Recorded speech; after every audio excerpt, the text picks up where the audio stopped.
Welcome, everyone, to another episode of Soul to Soul Connections with Jenny G.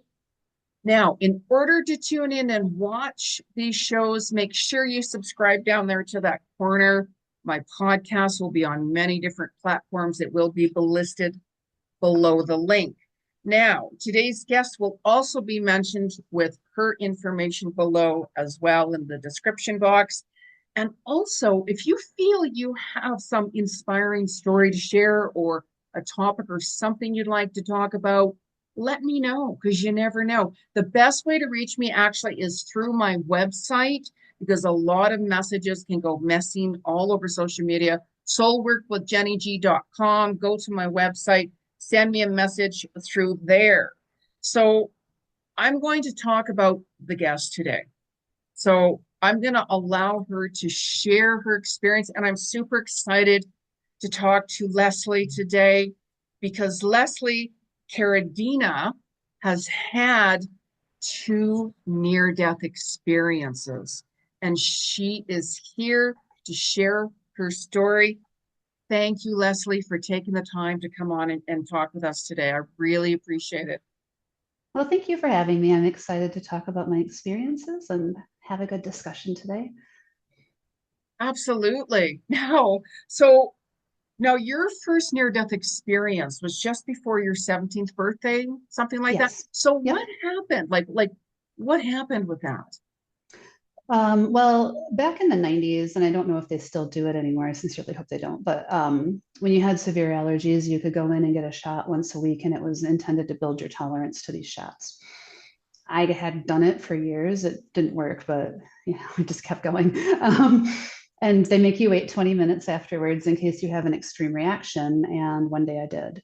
And it was very abrupt. I got the shot. I went out and sat down next to my boyfriend who I was there with, and my ears started itching like crazy. And I wasn't thinking straight because I asked him for a Q-tip because I wanted to dig around in my ears. And he was like, you okay?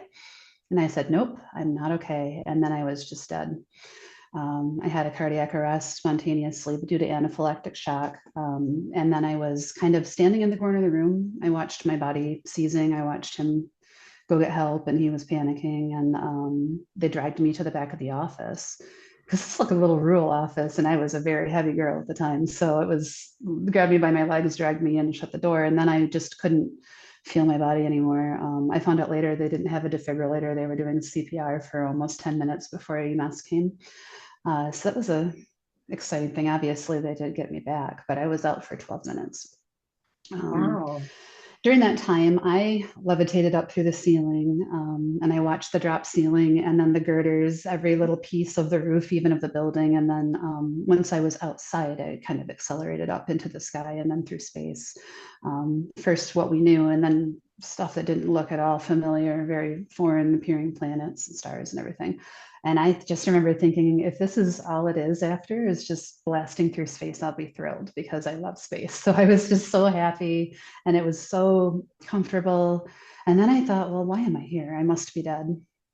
There's no light. I didn't see a tunnel or any of the things they taught us that you look for. I was raised Christian, so I had that idea in my mind. And I was actually pretty involved in the church. I was starting to question pretty heavily due to certain things in the dogma within Catholicism that just seemed wrong. But I was still like, I had a steel cable to God. I was very spiritual in that way. Mm-hmm. Um, so I'm like, oh, where am I going? This isn't what I was told heaven would be like. And then I just kind of faded into this space that at the time I thought was a purgatory. And it may have been something like that. But it was just this desert, white sand as far as the eye can see, with a crystal city in far, far distance. Beautiful, lacy spires. It was all lit from below with violet light. And I could just see tall, pointed buildings, just a huge city, but no activity or anything. I was too far away. I could just see it there. And then way across the desert was where I was. And I was in this weird kind of patio garden area, very large square of paving stones that I was very much bound to. I couldn't step onto the sand. I could not go anywhere, but I was alone. I had a lot of time to explore. I'm really into sacred geometry, so I started counting things and putting points together. And it's the same things I do whenever I'm in like one of the old Masonic buildings. So I'm like, oh, this is all sacred geometry. Everything was perfect. Even within the scroll work of the furniture in this garden, it was just everything was sacred. It had several beds in the back that looked like a canopy bed almost, but just again made of this lacy, beautiful crystal filigree. And there were very elaborate plants and flowers all around, again, made of the same material. Everything had this like violet light running through it. Like it looked like blood almost. It would almost like a stream of liquid that glowed through everything. But when you look really close, all of that liquid, tiny little symbols, tiny little symbols. And it Wow. was religious symbols. Like I saw the cross, the Star of David, I saw those standard things, but also a lot of the sacred geometry symbols like flower of life. You see, um, I saw almost all of like the numbers, like all of our Arabic numbers were there, a lot of Roman numerals, several symbols I did not recognize, some Greek letters. It was just like, it seemed like almost like every symbol that has ever been sacred in some way was present in this flow. Um, and so I'm looking around and I'm like, this is a great place. Am I in purgatory and stuck here alone forever? Because that would have been a nightmare for me at that age because I'm autistic and I was very much in this like all my peers bully me and I'm going to be alone forever mindset. So I didn't want to be alone in my death. So I was terrified a little bit. And just when I started to panic, this giant orb kind of came in from wherever. It just came out of the distance. Um, it was probably the size of a two-story house, massive. And it came down in front of me, and I heard a voice in my head that was forceful but very neutral. I couldn't tell, like there was no gender to it. There was not a terrible amount of emotion. I felt a flood of love immediately. I felt very held and safe and warm and blissful, but still very much in control of my mind. And it first thing it said was, "Do you know me?" Just almost confrontational. "Do you know me?" And I said, "Yeah, I'm pretty sure I do, but I don't know what your name is, and I don't know what to call you anymore because I'm straying." And it said, "Well, probably not what you think. Anyway, we have many names. Doesn't matter." And I said, "Okay, well, am I dead?" And they said, "Yeah, but you're going to get better." This thing had a great sense of humor. I swear they were channeling Monty Python half the time, or maybe it was for me. But he was like, "No, you're going to get better." And I'm like, "All right. So what are we doing here now?" Because I don't want to go back because I was already chronically ill. I was being horribly bullied. I was autistic with no support. I had been early parentalized by my family just because it was the 90s and that's what you did with girls. And I frankly just didn't want to go back and live anymore. It was just, I was doing what the teenage girls do. I was depressed and Yeah. generally pretty miserable. And they're like, "No, you have things you need to do and it'll all make sense. You're going to go back." But they said, "Since you're basically a child, we're going to talk to you about some things." It wasn't a true life review at all because they said I hadn't lived enough to have enough to be Yeah. judged on. So they showed me some things, and some of it was from early childhood, and some of it was current, both good and bad. Sometimes several steps deep, like they'd show me something I said or did to someone, and then what they then went on to say or do to someone else because of how they felt, and then so on.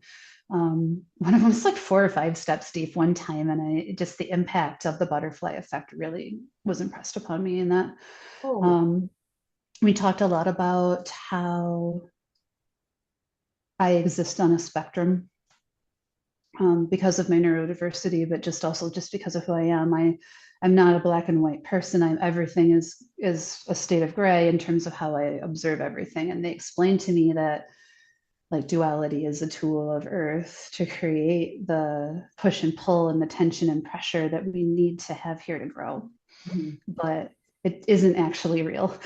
So when you're away from earth and you no longer need that device to create that friction, it Yeah. just doesn't exist. And that's why I struggle so much, is because I already understood that, but I was trying to conform myself to a society that didn't.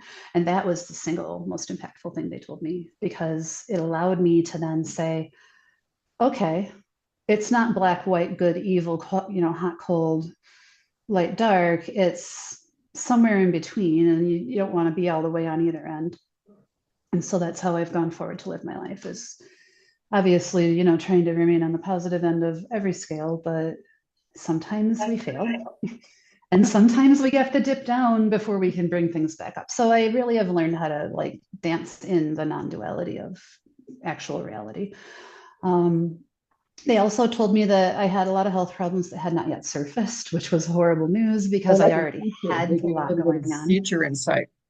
Okay. Yes, I already had a couple things like my allergies. I also was having just already amazing reproductive issues, which I bring up because that leads into my second NDE. So I was already in an intense amount of pain and misery, and just to hear that there would be more was horrifying. And they told me, they said, you're not going to figure out what it is until the middle of your life. It's going to take a very long time to get a diagnosis, to get help, but you will find people and will help push people your way. And I said, can you just tell me what it is so I can wake up in the hospital and say, hey, can we also look at this thing? And they said, no, they won't find it now. They said they won't find it now. They're not looking for that in anyone right now. You have to wait until they discover that it's a thing. So I went on, and it was frankly miserable for another 20 years.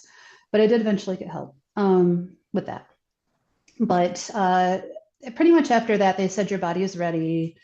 Um, I felt like I had been downloaded a lot of information, like my head felt very buzzy and full, but I didn't really understand it. I had like fragments of words and thoughts and imagery that didn't make sense, but it just swirled around in there. It did Mhm. make sense later, but it took probably a decade before some of it clicked in. And I just figured out a piece of it last week. So Yeah, it's a exactly. constant thing. Yeah. But then I woke up in the hospital. I felt like I was an extra in a scene from Alien. Like I had stuff coming out of every Huh. part of me, and I was intubated and covered in my own vomit, and it was just a horrible experience. They didn't realize that I was cognizant, and so I had to lay there and listen to them tell my mother that I was brain damaged and wouldn't be the same. And I'm trying to meanwhile sign the alphabet, but they had my hands tied to my sides because of all the stuff, and they thought I was not myself anymore. And they eventually figured out that I was okay, clearly. And I didn't Yeah. have any recovery period at all. I came out of the hospital, and within 2 months, I was touring Europe with my school. Um, just walking tour. We were walking probably 10 miles a day. I mean, it was grueling, and I was fine. I had no after effects from it at all that we could tell. No heart damage, no brain damage. So I was very, very lucky. Um, and after that, I kind of did the opposite of what a lot of people did. I did not change my whole life. I went down the deep end Yeah. because was just turning 17. I became a wild party kid. I started doing a lot of psychedelic drugs. I started studying the occult. I was trying to find answers outside of Christianity, and those two things seemed to be access points, and they were in a lot of ways. I moved beyond those things later, but I mean, it took probably 10 years for me to get out of that phase of life. And I mean, in the meantime, I went on and went to college and got a degree and everything else. But it was just, I was also living this separate life that was very hedonistic and unhealthy, but also I was learning a lot as I was visiting all sorts of entities in uh, Yeah. my psychedelic travels, and I was putting things together. And I was also just through joining the occult community spiritually, I was starting to talk to people who were much more receptive to the concept of what I had experienced. So I was able to get a lot of information that way. And I kind of continued that way. I mean, I Mhm. slowed down and calmed down a bit as I neared 30, like people do. But it wasn't until my second NDE that I really turned a big corner and had a massive life change at that point. But so yeah, it kind of that was the beginning of my absolutely wild 20s, I uh, and I felt no compunction about it. And every once in a while, I'd think about, oh, this isn't good, but I'm a monster and it's okay. I don't know why it didn't click, but it didn't then. I had to get more mature, I think, to understand what they were trying to show me. I was too young for that experience. Yeah. Like when you Um, when you were in the spirit world, with the symbols and everything like that, mhm. seeing that, did you feel that, what, I've been here before? Like this looks familiar, Did you have that Um, sense? it there was a sense of recognition, but familiar isn't exactly it. It was more that I felt like safe and held in home in a way that I never had before, or like I had always longed for this like sense of belonging in a way that's just you belong because you do, not you belong because you do X, Y, and Z, or because we have to accept you or anything. And I didn't even have that in my own home. And so that was very um, impactful. And I felt like, oh, I've been missing this place all along.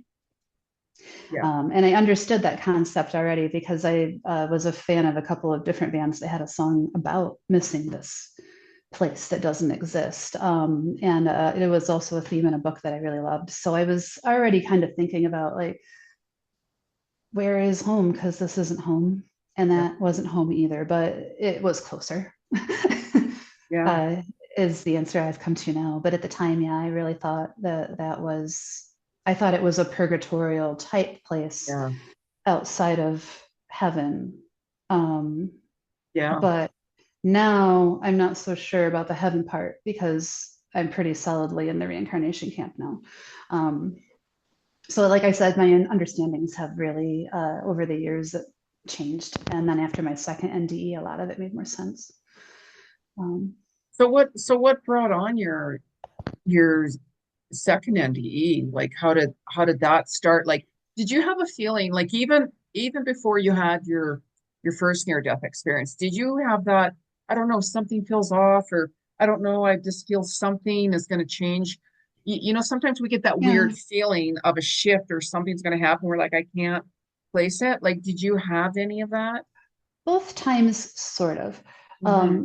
The day I went to get the shot, like we had a routine where, he and I would go to the next town over where the doctor's office was. We'd get my shot. There was this massive antique mall there. We'd wander around the antique mall and look at old things we couldn't afford. We'd eat at Taco Bell and go home. Like that was Yeah. what we did, and I always was excited to do this. It was part of the routine with him. It's my high school boyfriend. It was a chance to go have a little midweek date, that sort of thing. So usually I wouldn't feel like, man, I really don't want to go get my shot this week. Usually it's, oh, I can't wait for him to pick me up. But this time, no, I did not want to go. I didn't feel great. I remember feeling really tired and just kind of blah that day. And the only reason I noted it and remembered that is because I remember I put on a pair of like comfortable jeans and my favorite big baggy sweater um, to wear to the doctor. And I wouldn't normally wear that sweater out of the house. It was kind of a pajama sweater, Yeah. but I just wanted to feel cozy Comfortable. and comfortable that day. And I remember the sweater because they had to cut it off me, and I was so Wow. upset to lose it because it was just a fabulous sweater. So yeah, I must have felt something, but at the I time I want my didn't sweater back. register. I was young and not really thinking about this sort of topic then. Yeah. Um, Later on, yes. And I do talk about that actually, usually when I recount my second issue. So I'll go into that. My Mhm. second time was also anaphylactic shock due to cardiac arrest, due to an allergy issue. Again, different mechanism of delivery, same exact medical result. Um, but I had no health insurance because it was the 2000s and no one really did then before the Yeah. reforms. And my reproductive system had finally decided to go nuclear and try to kill me. And it was going to be $80,000 to get it out. And I was slowly bleeding to death and it had to be done. So I went to Mexico and I Mhm. paid cash because it was $10,000 in Mexico. And I went alone. No one went with me. I went completely Oh my unaccompanied gosh. to Mexico. I only told a few people that I was going because I didn't want people to dissuade me from going and freak me out. So I wouldn't go. So I think my boyfriend is the only one that knew where I actually was when it happened, which I thought about later. But I'm on the plane and we had a layover in Denver, coming from the Detroit region. And I just remember I was sitting on the plane in the layover because we didn't debark. And I was thinking, in 3 hours, I'm going to be in Mexico and I'm going to let them cut me. And I should probably run off this plane right now. But I didn't. I'm like, you're a coward. You'll be fine. You've got your $10,000 check in your pocket and you're going to get this dealt with. And I did. And I will preface by saying that the Mexican hospital and the doctors there gave me the best care of my life. What Wow. happened to me had nothing to do with them. It was a freak thing, just like the first time. Um, Honestly, I preferred surgery in Mexico. I'd do it again. I like how they handle it way better than the US. And I've had a lot of surgeries here. So yeah, excellent medical care. Everything was going great. The surgery went well, but when they woke me up, they said that they had to do something. I had an adhesion on an intestine, and they had taken it off and had repaired that part, but I was going to have to be like on a soft to liquid diet for about a month while it just firmed itself up. It wasn't Yeah. a, you know, it wasn't a really big deal. I just was going to have to watch what I ate. So they said, you know, you're going to be on protein shakes for a while, and we'll give you some to go home with for the plane, and that's what you're going to have while you're here. And I said, fine, it's over. I'm fine. I feel so much better. Thank you. And I took my shake, and the nurse said, all right, you know, you want to watch TV? I said, yeah. She left. I took a drink of that shake and I felt it immediately. I was like, I'm going to die again. And I just hit the nurse call button and died. um, and They got me back within 5 minutes. I was fine the second time too. When I woke up, I wasn't even intubated. They just were, you know, whoa, you really scared us. How do you feel? But it felt to me like I was gone for days. Yeah. Almost same thing, but rather than having a travel through space this time, it's like I closed my eyes and then opened them again, and I was back in the same garden. Um, the orb was already there.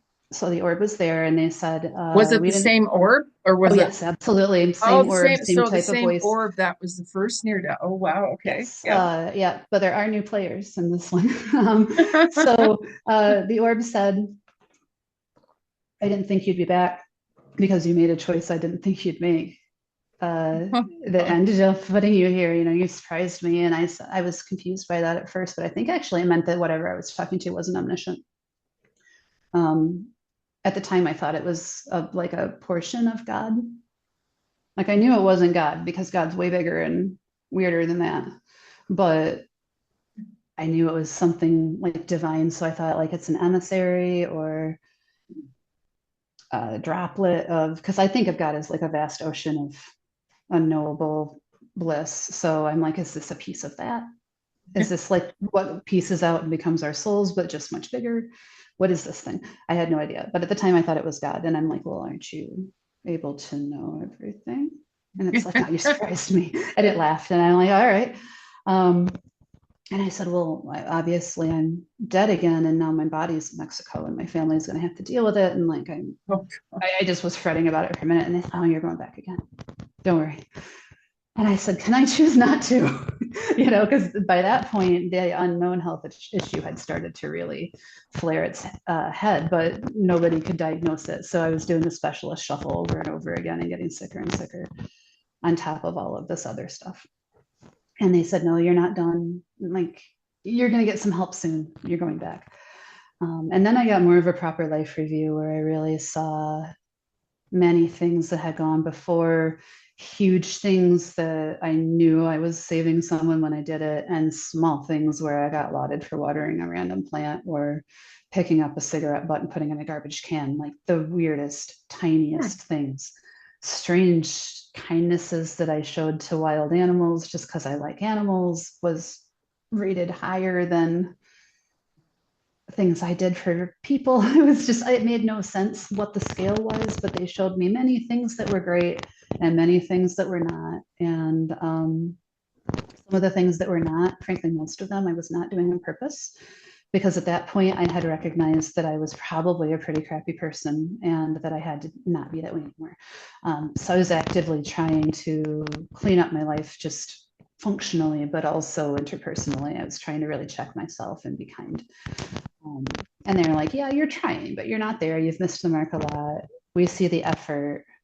Um, and there may be reasons for it. They said I had had some trauma. I had been assaulted during aforementioned wild 20s years. They said it just kind of blocked me off. And I couldn't, I couldn't fully do energy work because my heart chakra was just a Yeah. brick. Yeah. But also, and it wasn't connecting with anything else. Like everything else, they said you have wonderful flow everywhere but your heart. They're like, you'll never be able to do a lot of the things that you are capable of if you don't fix this. And also, it's keeping you from truly being able to like love others and accept love from others in the world. And so we're going to fix it. And I'm like, okay, how are you going to fix what's happened? Yeah. And they said, well, go lay down, pick a bed. And I picked a bed and I laid down and I'm looking up through this Was it beautiful like a normal crystal. looking bed? Like, Yeah, it was like a double bed, but it was like yeah. a double bed, but a four-poster bed made of this crystal filigree. And when you looked up, it was almost like, the meditation pagoda type things that Yeah. they have in India where the yogis sit. It Yeah. looked like one of those, but it had a very Oh, comfortable mattress on it. Um, and I laid down and I saw from out in the distance these two little child-sized humanoid shapes made of that oh, same light were just running across the desert. But it was like little kids frolicking in a field. They were skipping and running around each other and high-fiving each other and like just pure joy. And they jumped right up on the bed and sat on either side of me and squeaky little tiny voices in my mind, don't panic, we're here, you're your friends, da da da. And I said, okay. And they're like, you're not going to be able to move now. So then I was just paralyzed. I didn't panic wow. at all because these happy little creatures are having their fun next to me. And my heart rose up out of my chest. And I could see it was just anatomically right. No blood, but meaty and moving, like beating and just there. And they'd turn it and they'd point, and I'd see a little energy come out of one of their finger, whatever, like finger-ish areas. Yeah. And then they'd turn it and look, one of them point something, and then they'd both laugh or they'd clap. It's like they were just having this random conversation without me, like clinicians do sometimes when they're doing a Yeah. procedure with a patient who's Yeah. sedated. But I was privy to it. So I would see like an image of a red balloon and they'd both clap. And then an image of a puppy and they'd laugh. And an image of a tree and they'd both, oh no. It just but it was all a joke. All of it was this colossal joke. I totally didn't understand. And it went on a very long time. And every time they'd tweak something, I'd feel somewhere correspond. So they'd tweak something in my heart, I'd feel a muscle up here that was always tense, relaxed. They'd tweak Oh, something else, wow. I'd feel my eyelid twitch for a minute. It was so very tuning type. Yeah. And then eventually it just descended back in. There was no emotion or feeling with it. And the orb said, okay, we're done. Say goodbye to your friends. I said, bye, guys. They high fived me and left. And back, running across the sand into the distance. And then the orb said, well, you're ready and they're ready for you. So Wow. go forth and, improve your life because you're on the right track, but you're just starting and go. And I woke up and I understood a lot from the first time better. I think there was a download that was subtle. I immediately was so much more open with the staff and the other patients because in Mexico, they don't keep you in your room. It's the cool thing. The hospital had this huge open air veranda porch with couches, and all the patients on the floor would just lay around on these Oh, couches and talk and play Scrabble, and they would bring your medication out to you and all of that. So I woke up in my bed and, it was quiet because everybody was out socializing. And they said, you're going to be in your room for the rest of the day. You're not, we're keeping you in bed. And I said, okay. So I really had to just think about it. But later on that night, an Amish lady came. Yeah, oh, there was an Amish family there. I didn't realize Amish even used modern medicine that much, but apparently mhm. they do. And they also apparently don't have insurance, or they didn't in the aughts. And he had a prostate cancer surgery there that was experimental. Apparently, he couldn't get it done in the States because no one would do it. So he went there and they were doing it count. So this hospital did some for profit and some for count. So he was getting a free surgery to try to save him. And she's like, everyone knows what happened to you because the privacy laws aren't the same here. Oh, wow. And I was just so embarrassed. And she said, are you all right? And I said, well, I'm shaken, but I seem fine. And she offered to pray with me, which I at first declined because I had so departed the whole praying Yeah. world, but I said, I don't believe as you do, but I think I'd like that just Yeah. because I was feeling so vulnerable and I was there alone and very few spoke English that were there Yeah. because it was Mexico. So she held my hand and she said a very esoteric prayer that didn't mention anything I recognized in regard to Oh, Christianity wow. and I asked her about it. She said later, she's like, we are kind of technically Christians, but very different. Hmm. So it was neat to have that moment of worship with her in hindsight. But then Yeah. I looked her in the eye and I said, I want to tell you something. And I'm sorry if it offends you or Mhm. frightens you or upsets you, but I just need to talk to someone. She's like, tell me, tell me. So I told her, and she like as soon as I started talking about it, she got this look like, oh yeah. Hmm. And I told her the whole story. She nodded. She's like, my husband's been there, but he usually ends up in a park. He's been there a few times. And I said, what is it? She's like, the place. I don't know. She's like, I don't know what it is, but she's like, I believe you. She said Mm. it, he said it happened. I believe you. And so that was really interesting and gratifying immediately to have this woman say, oh yeah, yeah, that's a thing. Yeah. Okay. I never heard from her again. They left the next day, but God Wow. bless that woman. Um, Wow. yeah, yeah. But yeah, then after that, I had 2 more days kind of by myself to stew, which was good, I guess. I Yeah. immediately came home and changed everything about my life. I got out of the relationship I was in that was toxic. I left my horrible job that was toxic. I met someone who did have similar symptoms to me. We found a diagnosis together through self study, and it took another 10 years, but through self study and just constantly comparing notes and talking on forums and stuff, we did figure it out. We both had surgery and corrected it. Not until 42, lived with it my whole life. But yeah, so eventually it was solved. But it was so funny to me because I'm so glad I believed them and waited because as Mm. soon as I woke up, I changed all the things in my life that were terrible. I started meeting Jewish people everywhere. Like just the world started throwing Jews at me. And I did, it's like at first I'm like, why am I meeting all these Jewish people? But I started befriending them and getting to know their faith and come to find out for me, that was very Nice. close to what I already believed. So I did Yeah. convert to Reform Judaism shortly after that period. And still I'm an observant Jew to this day, very liberal reform. I don't know I'd do so well in a conservative space in that faith, but you don't have to in Judaism, so we're good there.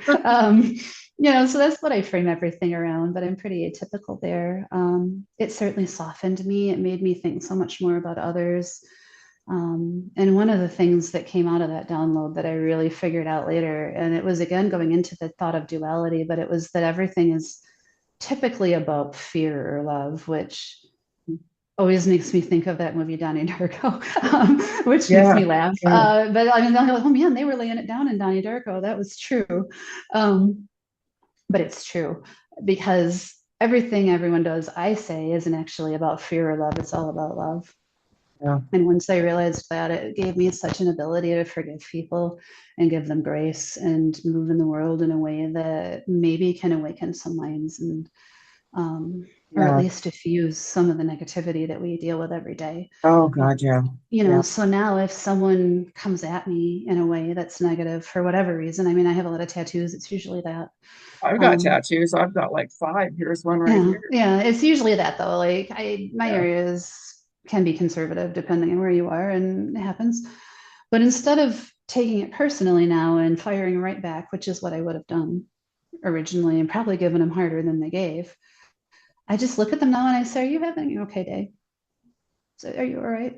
And Yeah. then I mean, it diffuses the situation, but it also lets them know that what they're doing isn't Yeah. really normal. Yeah. Um, and it gives them a concerned response instead of one of anger. Yeah. So I'm not matching that energy. But more than that, I try to look at what very little I may know about this random person. And sometimes all you can go on is appearance.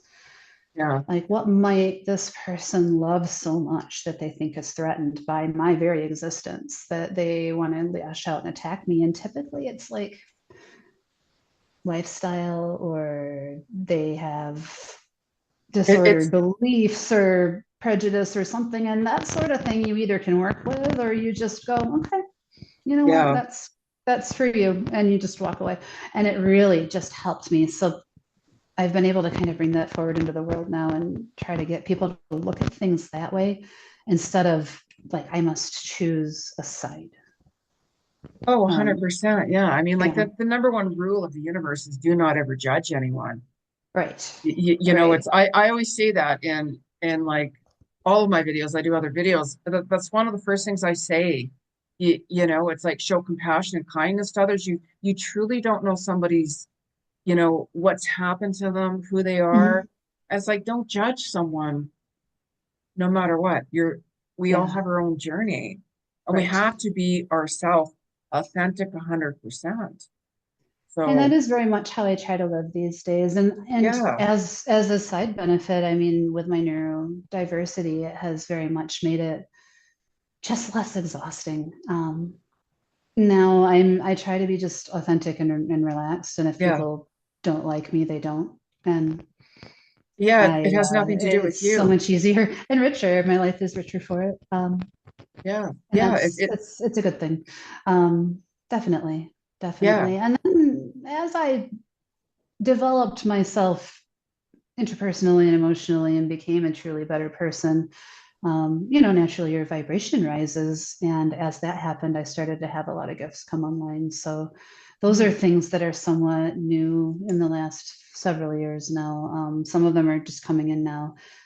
Very much still learning how to use a lot of it. I have a good mentor now. So um, I'm kind of at that phase where I'm developing my energetic abilities, and I'm actually in tandem helping a couple of other people do theirs, that are similar to me and how it feels, how they seem to work with it. So I did get some gifts. I didn't get some of the really Mhm. out there and fun ones that some people get. Mine are very, very subtle, which is why I Yeah, didn't realize they existed. They are getting stronger and more notable, but I'm also learning how to look. So yeah. Do you that was ever one of the feel, messages for me. do you ever feel that orb, like that spirit being, or, when you had your near-death experience? Do you ever feel that energy around you at times, especially like if you're Um, like, oh my gosh, I'm going through a lot, or I need some clarity or healing or something? Like, do you feel that well, specific no, energy or? no, I felt a different energy. And that's why I initially came to the conclusion that the orb was not God, Yeah, because yeah, I feel yeah, God all the time. I always feel God. God's presence is just always there. It's like a warm hand on your shoulder and a joke in your ear. yeah, I 10 times a day have something immensely funny or beautiful or weirdly coincidental or serendipitous yeah, happen. And I'm just like, thanks. Or not good one. Or what really? No. Just it's constant. But that energy of the orb was not what I feel when I have that personal connection with God. I found that energy just about a month ago. Oh, I went wow. to a meditation retreat, and the meditation retreat was primarily to enter stillness and then go into celestial realm to try to speak to your oversoul, um, which I had not managed to do before. I actually had managed to tap into my nephesh, my life force soul, and my ancestral soul I'm very in touch with because I work with my ancestors a lot. Mhm. Because ancestor veneration is part of Judaism. So that's something I Yeah, do every single day. So I was right there with that part of me, but I had never yeah, found the celestial soul. And I honestly didn't believe that I could access it because I thought that was just something that existed out there mhm. away from me, and when paths are not to cross because it would muddy the water here for the experience I'm having to bring home. But in reality, come to find out, no, it's there. You can talk to it and it wants to talk to you. And I found mine and it looked the same as this orb Yeah, and it felt the same as this orb. It's talking to myself. yeah. And the They kids show, might have been me too. yeah. Did Yeah. they show you like any, because obviously like Judaism, you go back in another lifetime with Mhm. that, because I read people and I like right away when Yeah. I saw it, I could It read a was just lot, like home. The minute I you hit that know? mikvah, I was like, oh, thank God, it's over. I'm back. Yeah. Which Did is, they did yeah. they show you any kind of like bits and pieces of your past lives at all, or? Not from them. I have done some past life regression through hypnosis that did determine that I have lived at least once in a Jewish life. It was very, very Yeah. long ago in the Middle Ages. Um, but more than that, when I think of just the stream of the Jews through time, I feel like this sense of almost like souls tumbling in a dryer, tumbling and tumbling and tumbling through time, or like a tumbleweed of souls through the Yeah. world and through time. And I feel that I am inside it when I feel Yeah. that picture. So there's something there. I haven't really had anything more succinct than that one experience that I was able to regress upon, but I haven't done a lot of work in that arena Yeah. really yet. Yeah. We did find out later that I probably am genetically Ashkenazi. My grandfather's family came over right at the beginning of World War II and changed their name and probably their faith. And Yeah. growing up, Grandpa spoke a lot of Yiddish when he was mad, Yeah. but we were not to talk about Judaism in any way. Like, Yeah. it was not anti-Semitism. It was, we don't talk about Jews. So Yeah. I don't, who knows? Who knows? Because after that, so many families have that story, and it could have been something else. So I don't really know if there's a genetic connection there to call upon. Um, There's a soul connection from when I other go to the lifetimes. River of Souls and I venerate my ancestors, I venerate the entirety of the Jewish line, because I don't know if any of them are mine or not. But as Yeah. a convert, they all are, because as a convert, I'm the child of the founders. So it's kind of Yeah. I claim them all, and I feel that they probably claim me. So that's how that goes. Yeah, but no, it was my oversoul, I believe. I have since been able to access communication through meditation with that. I have a really robust meditative practice, so that's primarily how I Yeah. speak to my guides now. And how I don't really pray anymore. I just kind of go into the zone, and then I like will throw an angry emotion at God and see what Yeah. comes back. That is I really do that effective, actually. Well, because every I'm day. autistic, I'm not always verbal in my mind when I'm upset, but I can throw the angst at it. And Yeah.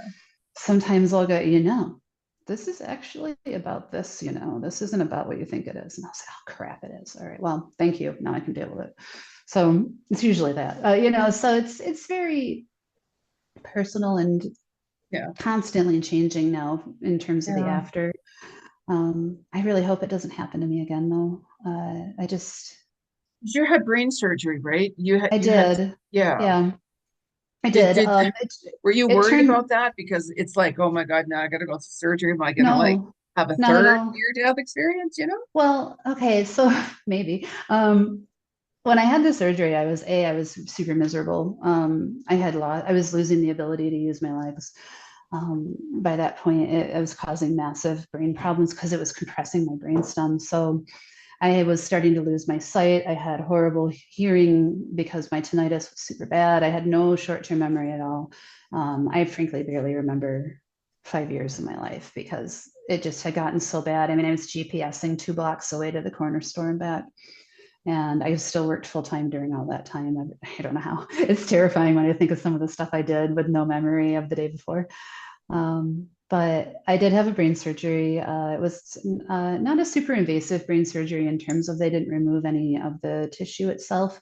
I had a lot of cysts in my ventricles they had to remove where the CSF fluid flows. And my head was just frankly too small. It's a genetic disorder. My head's too small for my brain. They had to take part of my skull out, and it's just open now. I Oh have my a big soft God. spot in the back, so if I ever hit my head, I'm dead. But they had to take part of my skull out to expand the space in the back of my head for my brain. I woke up from surgery and I was cured like instantly. They said they'd never seen anybody come up out of the bed that good. Again, it was something that had to happen. It happened in the Yeah. right time. Um, You had but help, like your guides very yes, much are like, oh no, no. yes. You were, And then no, once she's that not was leaving yet. She's fixed, not coming back again right now because yeah, we're just gonna send her right back to. I was not afraid of having another near-death experience Yeah. because I walked into that and I already knew I was like, either I will come out of this better or I won't survive it, Yeah. or I will come back dreadfully wrong. And I sincerely hope someone puts me out of my misery if that happens. Or they let me do it to myself. So it's like I had a plan. I was either going to come out of this surgery and be a functional person again, or I was going to see to it that I died for real. Um, and it worked out. Yeah. So But yeah. can you understand why you had your NDEs? Like, like for the Mhm. people who have their NDEs, it's like, that happens for reasons. Yes. Like, can you see why that's happened to you, like in a Mhm. like a very profound way? Yeah. And for me, the first one, I honestly, I don't know. I know I would have gone down that wild path anyway, no matter whether I'd had my first NDE or not, but I don't know that I would have come out of it. I might have ruined my life. I really think that I was so sure I was right, and I was so arrogant and so set in my ways, especially by my early 30s, that had I not had that shakeup in the heart tuning, which was key, I don't know that I ever would have like grown beyond the point that I was. I had proved I was a decent person. I Yeah, was kind to people. I was fine. I was a fine person. I wasn't what I yeah, considered good or where I wanted to be, but it was all right. I would have just stayed there forever if I hadn't had yeah. my second ND or maybe even the first, because I never would have understood the things I understand about myself, but also about reality in the world. And I never would have gotten this drive to help people. And Yeah, there's just so exactly. much about it that, I joke, but it's true. It took the hand of God to get me to turn myself around, but it worked. And I wonder sometimes if it's just you've got potential and the divine says, I believe in you, kid, but ooh, holy crap, you need a ding on your head before you're going to do this. And some people just come to it on their own. And some people are never meant to come to it at all. Some people Yeah, are meant to not understand in this life. And that is the yes. experience that is making them grow. Um, and so that's why I tell people when we have conversations like this and something doesn't make sense to them or it butts up against a belief they have in a triggering or negative way, it's okay if you don't agree or understand. You don't need to. You don't have to. Not everyone does. It may not be for you this time So if somebody said to you, or yet. yeah, no, of course, like if somebody said, so what's your definition of God? How do you see God? I mean, because we all, of course, have our own. We all have our own thing, yeah.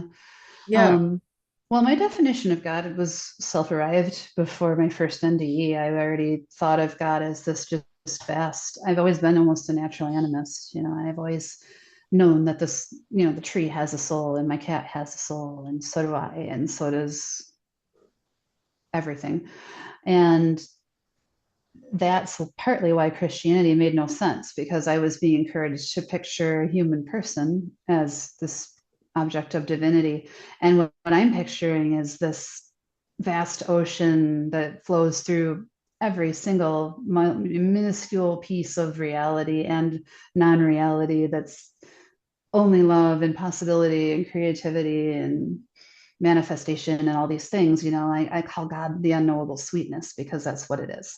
We have no way to conceptualize the vastness and strangeness and the, frankly, alien nature of whatever this intelligence is. yeah, And frankly, nor should we. It's not meant for us to understand now. We may understand when we're really done, we may not, yeah, but it's just, we're not meant to understand. We're just meant to learn and try. yeah, And yeah. so for me, yeah, that was it was more that my experiences confirmed my personal image of God was, if not completely accurate, because how would we know? But more close than the dogma I've been being taught was. Um, that I also don't have a problem with anthropomorphization of God, because for some people, putting a face that looks like their face on that vast and unfathomable concept is what they have to do to relate to it. Yeah, And I feel that that's a lot of what deity worship tends to be.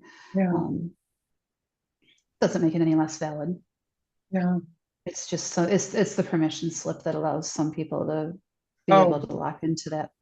yeah, yeah. And I mean, especially now, I tell people, be careful what you wish for because, you know, the energy is so completely different that if somebody truly, truly wants to exit, wants to leave, they Mhm. will. And it's not just because they've, killed Yeah, themselves, let's say. They very well can do it. yeah. You know what I mean? And we can also heal ourselves, I truly believe. Mhm. Yeah, that's one thing. That's one gift that I got. I can't heal myself, but I certainly maintain. I have a lot of chronic pain, and I am very, very good at gathering it in my out of every piece of my body and rolling it into a single ball of energy that's now neutralized, and using that either to then heal my body or someone else's, or launch it at something. Or I feed it to trees a lot too. Um, Mhm. it, everyone has things they can do. It's just we have to learn them. I didn't believe I could do anything, so I think my near-death experiences also were necessary to prove to me that no, this is actually real. Because I dwell in logic most of the time, so I am a natural skeptic, Yeah, um, and I mean, I tell people to this day I still have a part of my mind that says, maybe that was natural DMT or a brain misfire or a weird no, dream, but I no, really don't think no, so. I really no, don't think so. no. But I maintain that seed of potential doubt because I don't know. I can't prove it. Yeah.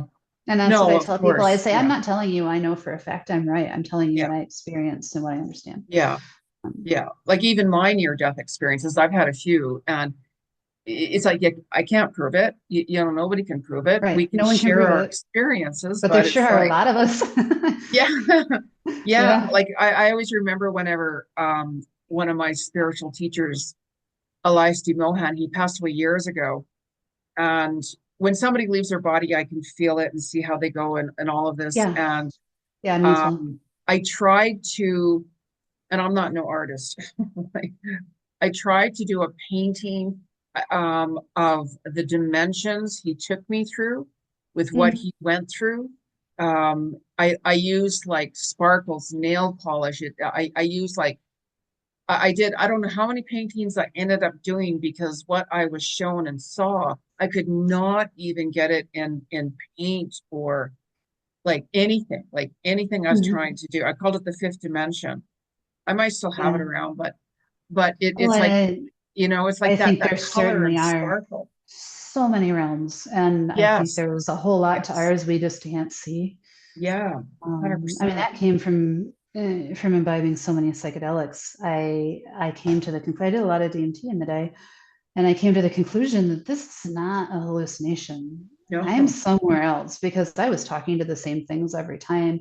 I was yeah, returning to the same place every time. I even managed to get back to that garden once yeah, using DMT. Orb was yeah, not there.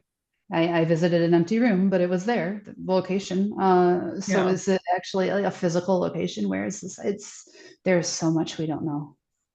When you saw the garden, and you talk about the garden, what did you see? Like, was it like grass and everything? Like, what did you see in the garden? What was shown to you? Um, White paving stones, in a square, quite large. And then along the back of the square that was squared off with the paving stones in the middle of this desert, no walls or anything, was the row of the beds. And then there were a couple of like just little lacy looking benches kind of off to the side. And then just plants everywhere. Really exotic looking, kind of tropical, big fronds and flowers, but they were all made of the same crystal. And that's the only thing that was there. It was literally a resting place. Yeah, Um, they did tell me when I left the second time that I would probably be back in the garden again when I did go for real, that I would come back there yeah, and that I would have some time there before I went on to what was next. They wouldn't tell me what was next. Um, no, and at first when they told me that when I was 30, I came back, I'm like, I'm stuck in that purgatory, Karen. I'm gonna be stuck there. I'm gonna be alone. I don't want to be alone. But now I'm going to welcome that. So now it's a comfort to know that I'll have time to be there in this beautiful place where I can really, I love my life now. I love everything about my life, even though I do still have struggles. And so I think it'll be nice to be there for a time and to just really say goodbye to my life, think about the life I've lived, mourn it, and then proceed onto again whatever is next, if yeah, that's reincarnation or service for a time or floating around with the ancestors. What do you do? I don't know. I feel like I'll be more settled to do that yeah, with that time. But at the time when they told me that, but that's the thing about these things. You hear stuff when it first happens, it either doesn't make sense or you reject it. And then as you grow and change, it suddenly fits like a puzzle. It's like you get the whole box of pieces, yeah, but you've got to put the puzzle together before you can figure out where these pieces go. yeah, yeah. But like And I'll be even when, figuring it out the rest of my life. yeah, but even when you make certain decisions, because like, even from my experiences and that. certain decisions I make, it like I channel and connect with the Christ consciousness when I Mhm. read people, have for years.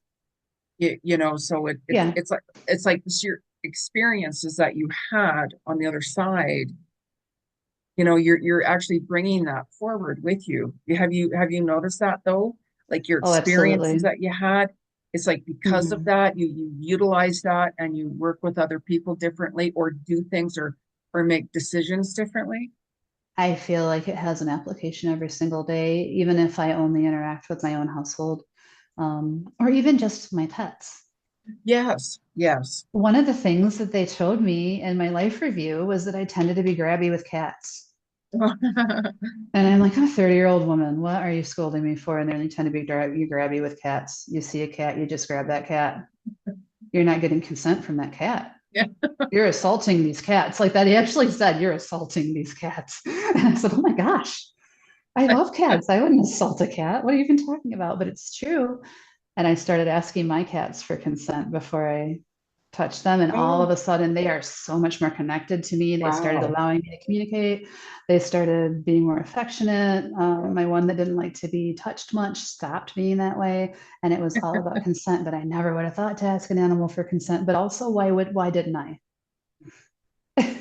Yeah. It's just, little things like that, but it was, oh God, I still laugh about that. You're assaulting these cats. Yeah. But again, their sense of humor is weird. All of them, everything over there, because they're not in our reality. And I feel like they try to joke with us to make us more at ease, but they don't really Yeah. understand our reality the way we Yeah. do because they're just not here. No, it's like don't take life so serious. Yeah, it's like Like trying to have an American conversation with someone from a yeah, primitive tribe, you yeah, know? yeah, exactly. Exactly. I mean, I swear and cuss to the universe every day. I just say spirit of universe, and then I'm like, okay, sorry, I get it, but however, like every day, there has not been one day that goes by. And then when Mhm. I ask for something, I get very demanding, but I'm like, well, you guys already know who I am type thing. So you know how I am. So I want an Yeah. answer right now type thing. That's Well, just me. But it's a very working relationship. yeah, yeah, It's it's not 100%. Like, like, and that was yeah, a big thing for me. Like that's not like you're taught in standard religion where you worship your deity and yeah, you entreat your deity for assistance, or and offer thanks to your deity for assistance, and that's really all you do. yeah, I didn't like that idea of God. If I'm gonna venerate and worship a deity, I'm going to have a real relationship with that deity. And yeah, so for me, it's that constant back and forth, and it's so much more rich yeah. in that way. But sometimes things will happen, and I'll say, I think you might have missed the mark with that. I don't know if you were trying Yeah. to scare me or Yeah. make me feel excited, or you knew my head hurt and I needed some Yeah. endorphins, but I did not love Yeah. that. Was that you or just Yeah. chance? Yeah. And then I'll go to, sometimes they troll me. It's like, Yeah. there really is like a relationship there that's like hanging Yeah. out with a friend. And if you view it Yeah. that way, it becomes so much of a Becomes more one. ready It flow. becomes one. Yes. Yeah. Because I'll be Well, it like, is. We really? are Seriously? one. Really? Really? We Seriously? are one. Our soul is part Yeah. of that. And we're just kind of almost likening to it and resonating with it inside. It's such an amazing thing once you get it Yeah. turned on, once you figure out how to do it. Yeah. And anyone can, Yeah. but you've got to be willing to kind of grab everything you were programmed with and just put it in a corner Yeah. until you can figure out what you can pick back out of it. And that's what I did. Yeah. I put all of it in a corner, and then Judaism came into my life and made sense. So I picked out of that corner what would fit there. But I joined a religion again because I wanted community Yeah. and 100%. ritual and those things. I could have been just as happy being this exact same spirituality I practice within Judaism, completely solo and on my own, in a more Yeah. amorphous way. So it's very much, I think people need to look at God as a personal connection as Yeah. opposed to I'm part of this community within a religion and I follow this religion and my relationship with God is this way. It feels like guardrails that actually prevent them from growing past a point. Yeah. Um, And I'm not picking on any one religion with this. I'm talking Oh, about no, all of yeah. them, including like rigid structures within faiths that aren't necessarily considered standardized religion, like a lot of the pagan circles and things like that, um, can be just as controlling as anything else. Oh, yeah, yeah, yeah. Yeah. I mean, like, even if somebody says, ask me, are you religious? I'm like, no, I'm spiritual, Mhm. you My know? answer is usually I'm Jewish, but not at all in the way you think. Yeah, exactly, exactly. I Yeah. mean, you have to be yourself. You have to Yeah. be yourself. So now, if somebody wanted to get a hold of you, Leslie, and reach out, what is the best way for them to do that? Instagram, Instant Messenger Right? is probably your only bet because I am just not. I ran away from social I media about a know. year ago, and Yeah. I'm just not doing it. Yeah. And No, I I get really it. don't have any kind of platforms or anything, but I am Yeah. on a hiatus from social media. I do have an Instagram. I do look at my private messages, Yeah. and I respond as much as I can. Yeah. I also tend to watch the comments. The best place to ask me a question is ask it in the comments because I Yeah. will respond in the comments and then others can see as well. And Yeah. because a lot of times when people message me privately, I get the exact same question about 6 times. And it would be Yeah. better if they had put it in the comments because then it And can then become a that good way they can discussion. see So it. Yeah. It's I like, would here you prefer go. that, but if you have something deeply personal you want to bring to me, I do welcome you to do so. But yeah, private Yeah. message through Instagram would be best. Perfect. Well, it And was it's such, just Leslie Caradina out there. yes. Yes. That's awesome. We'll put your name in Okay. there, people. And I mean, I could easily talk to you for hours easily, Yeah, you this know, has been but fun. we're actually wrapping up here, and I want to thank you again for taking the time and to speak with me because I know you get slammed with lots of stuff, and Yeah. it's been Yeah. amazing, and I love to Thank you share for your. the opportunity as well. It's been great.